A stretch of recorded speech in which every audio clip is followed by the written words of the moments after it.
Fa ato anatin'ity fanadihadiana ity kosa andeha hoentina eny amin'ny tanàna kely iray. Isika izay tanàna kely iray diso fantatritsika loatra ihany koa. Antaonany maro moa izay no efa niforonany ary lasa tanàna kely iray mihitsy ny eny amin'ny la Réunion Kely eny izay manamorona an'iny canal Andriantany eny Ampefiloha iny. Ato anatin'ity fanadihadiana ity ary moa no ndeha mpahafatary ny ravaka Andriamanala sy mamarasoanay vo amintsika ny toe-piainan'ireo olona eny amin'ity tanàna ity. Telo taona no nifindramonina teto amin'ny canal Andriantany, la Réunion Kely, ilova izay manambady ary mananjanaka telo mianadahy.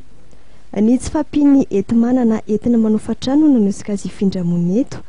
Ny fanangonana ireo akora plastika sy aluminium eny amin'ny ora-tabapakona Antananarivo renivohitra no hipanany asa fiveloman'ny lova sy ny vadiny.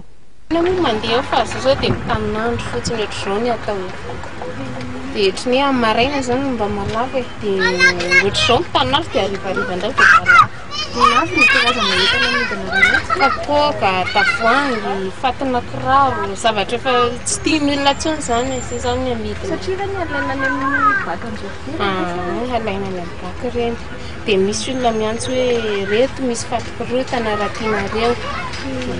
Alainay indrindray misy miteny hoe vidio izy izy. Ohatrany hoe misy zatra mba tsaratsara zany dia miteny izy hoe vidio izy izy dia vidiana moa misy hoe mena fotsiny. Misy mijery an'le toetranao zany le olona ohatrany ahoana ny paozinao dia izay no mahatonga anazy hoe mena fotsiny moa misy ny sasany miteny hoe vidiana. Tsy tranga tokany ity iaina ny lova mianakavy ity satria dia saika ny fivarotana fitaovana efa niasa sy fanamboarana ireo fitaovana efa niasa no antom-pivelomana ireo tokantrano mahery ny 300 mivelona manamorona ny canal Andriantany eto amin'ny la Réunion Kely. Izy ireo izay ampahany ihany amin'ireo olona voasokajy mahantra indrindra eto Madagasikara sy mampiditra vola latsaky ny $2 isan'andro. Ankoatra ny olana eo amin'ny tsy fananana fidiram-bola manara-penitra dia tsy latsaka sy €100 ankizy eto no sady tsy manana kaopia no tsy mianatra an-tsekoly ihany koa. Noho ny fatsapan'izay indrindra no nanosika ny fikambanana iny anao asa fanasoavana ho an'ireto mponina ety amin'ny la Réunion Kely ireto omaly ka nanolotra sakafo sy kojakoja ilaina amin'ny fiainana andavanandro.